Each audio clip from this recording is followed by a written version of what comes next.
So in X-Men 25, this happened. So Emma's like, so now what you about to do? And then Kate's like, I'm about to go kill Firestar. So when I said that, I'm thinking to myself, well, you know, down the line, this is going to be a thing, so I'm going to keep my eye out on it. Down the line is the next damn issue.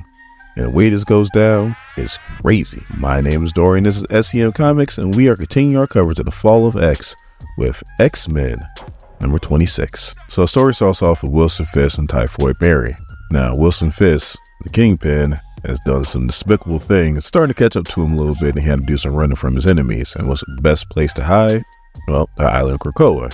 How did he get on there? Because he's married to Typhoid Mary, and she's a mutant. Now, it should end it right there. You know, they live on the island of Krakoa, they live happy ever after, the end.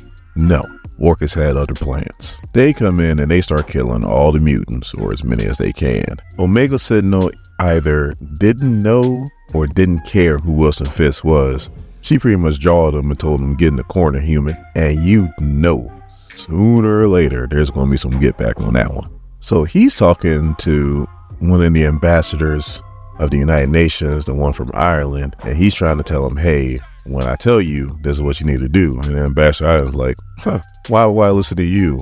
What good am I to these people dead? Which he would be in about 10 minutes after he said that. So now this is when you can tell somebody is evil. I mean, evil. So Krakoa is pretty much done. So his hiding spot is no more. His wife is MIA. He don't know where she's at. He even says, my Mary, my sweet Mary. And Emma's going through her things, yet and still, the only thing that Wilson Fisk is thinking about is how he can take control of the situation and make it better for himself. He goes to Emma and he's like, you know, they're going to take control of your guys' assets, right? And you're going to need that to wage war. And she's like, yeah, I understand. And he's just say the word, you know, I got you. And she goes, could you please help me? And Wilson Fisk, with that evil look in his eye, he goes, yes, I can. So then she's trying to talk to him, talking about we need to get with the lawyers. And he's like, I'll give the lawyers. Don't get it twisted. You work for me again. See? Evil. So as we turn to the next page, we see that he is the new leader and ruler of the Hellfire Club. And if you want to see how Sebastian Shaw got his butt kicked out of his own club, check out my video on Immortal X-Men number 14. It is funny as hell. And we also see that Tony Stark is the new Black King of the Hellfire Club.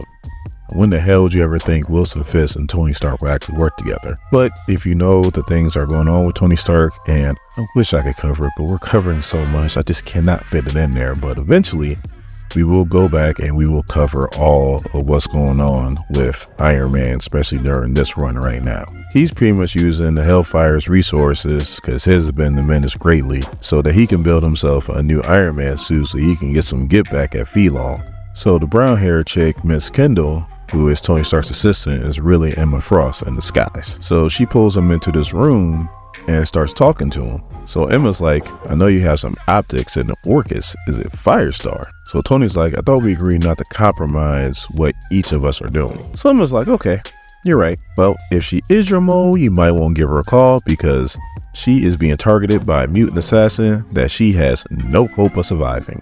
If not, then I'll just go get a fresh air from downstairs in the basement. So then Tony's like, oh, I better make a call. Now I got a question. This is just between you and me.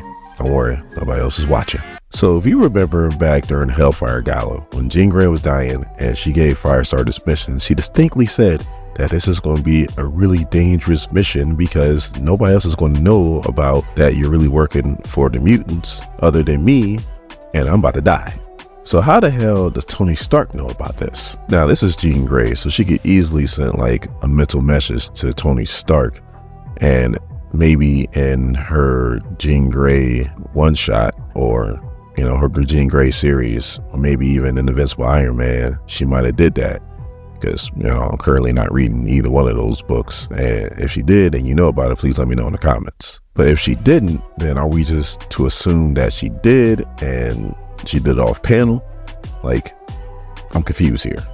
But let me know in the comments what your theory is, or let me know if maybe she did in one of those books and I just missed it because I'm not reading it. Thank you for letting me go on my rant.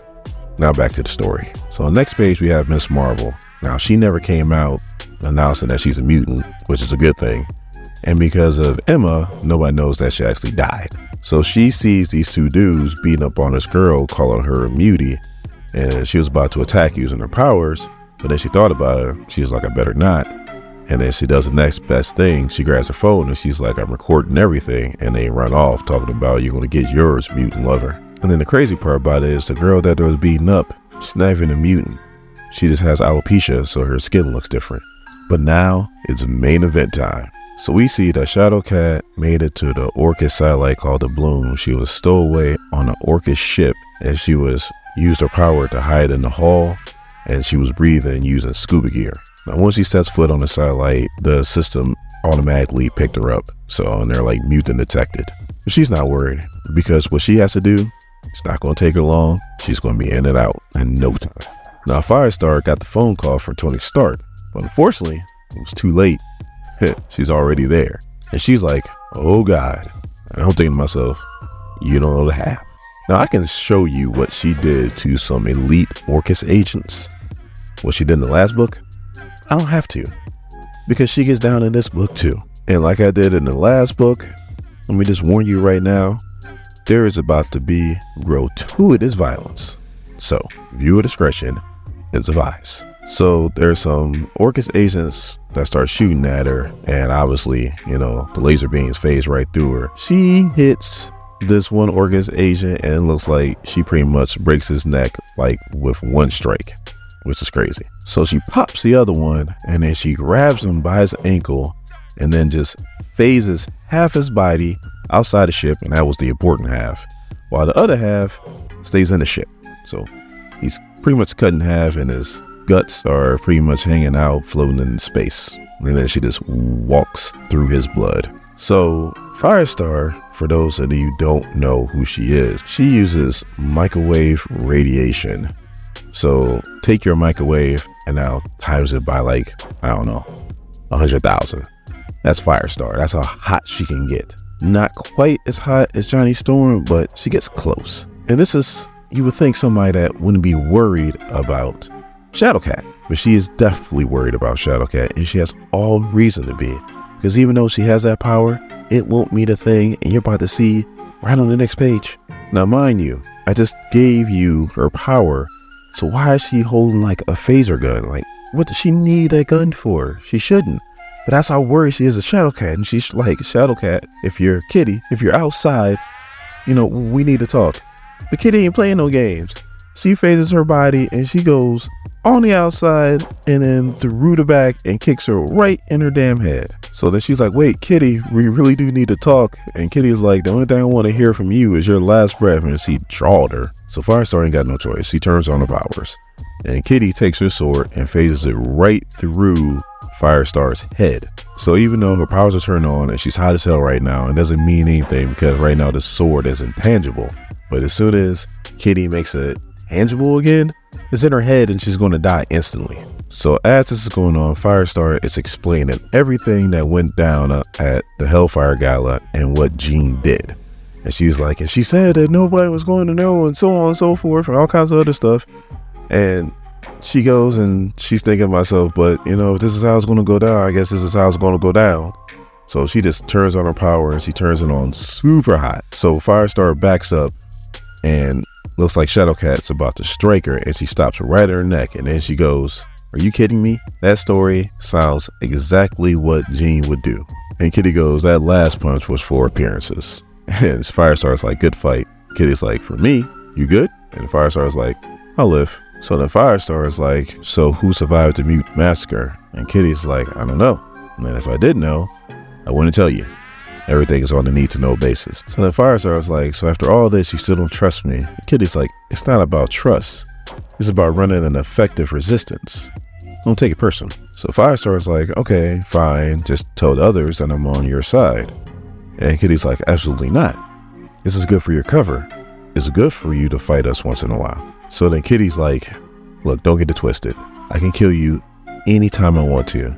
So don't think about trying to play both sides. Get as much information as you can, and please do not let Jean's sacrifice go to waste. So she starts passing through the gate, and Firestar's like, how are you? And Kitty's like, don't worry about it. Just do what I say. So now we go back down to Earth, literally. And Emma is meeting with Kitty in an alley. And Emma's like, so what happened? And Kitty's like, it didn't happen. Emma's like, oh, thank God.